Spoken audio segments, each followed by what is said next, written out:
ఇది IT employees మా friend సర్కిల్‌లోనే చూస్తా ఉంటాను. అరే! పెయిన్ వస్తా ఉంది అని చెప్పేసి అంటారు. డైరెక్ట్‌గా అది మళ్ళీ డాక్టర్ దగ్గరికెళ్ళిన తర్వాత పైల్స్ అన్నారు అని చెప్తున్నారు. సో, దీనికి ఏంటంటే సర్జరీ అని చెప్పేసి భయపడిపోతా ఉంటారు. అంటే అమ్మో! నేను సర్జరీ చేయించుకోవాలి. మళ్ళీ 25 రోజుల వరకు నాకు ఇబ్బంది పడిపోతా ఉంటాను. నేను అనుకునే వాళ్ళకి ఏం చెప్తారు? ఎట్లాంటి ట్రీట్మెంట్ ఉంది సార్? సో, ఇక్కడ ఏంది అంటే మామూలుగా మనము ఎగ్జామినేషన్ చేసేటప్పుడు పైల్స్‌లో రకాలుంటాయి గదా! 1 అంటే చిన్నగా ఉంటది. అది యానల్ కెనాల్ లోపలనే ఉంటది. వీటిలో ఇబ్బంది ఉండదు. 2 అంటే కూడా యానల్ కెనాల్ లోపలనే ఉంటది. దీనివల్ల కొంచెం వరకు మోషన్ అడ్డం పడే అవకాశాలుంటాయి.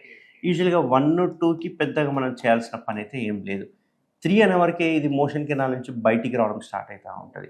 ఇక కాకపోతే మోషన్ పోయిన తర్వాత మళ్ళా లోపలికెళ్ళిపోతా ఉంటది. 4 అనేది బయటనే ఉండిపోతది. ఇంకా మళ్ళా లోపలికెళ్ళదు. ఇవే కాకుండా బయట కూడా కొన్ని పైల్స్ ఉంటాయి. వీటిని ఎక్స్‌టర్నల్ పైల్స్ అంటారు. ఇప్పుడు నేను ఇందాక చెప్పినవన్నీ ఇంటర్నల్ పైల్స్ అన్నట్టు. సో, ఇంటర్నల్ పైల్సే మనకు కంప్లీట్ పెయిన్‌లెస్. దీంతో పెయిన్ ఉండదు, ఏముండదు. కానీ ఒక్కొక్కసారి బ్లీడ్ అయిందంటే విపరీతమైన రక్తం అనేది కారుతూ ఉంటదన్నట్టు. ఇది చాలా డేంజర్ అన్నట్టు ఇంటర్నల్ పైల్స్. ఈ బయట పైల్స్ ఏమైతదంటే ఇవి ఒక కుషన్ లాగా ఉపయోగపడతాయి. ఇవి కూడా ఉబ్బడం స్టార్ట్ అయితుంటాయి కొన్నిసార్లు. వీటిని మనము గ్రేడ్ 1, 2, 3, 4 అని చెప్తా అంటుంటాము. ఇవి ఎక్స్‌టర్నల్ పైల్స్ అంటుంటాం అన్నట్టు. సో, ఈ 2 రకాల పైల్స్ ఉంటాయి గదా! ఇంకో మూడో రకం పైల్స్ ఏందంటే కొన్నిసార్లు ఇందులో ఉన్న రక్తం గడ్డగట్టేస్తది. గడ్డగట్టి ఇదంతా నల్లగా అయిపోయి హార్డ్ అయిపోతది.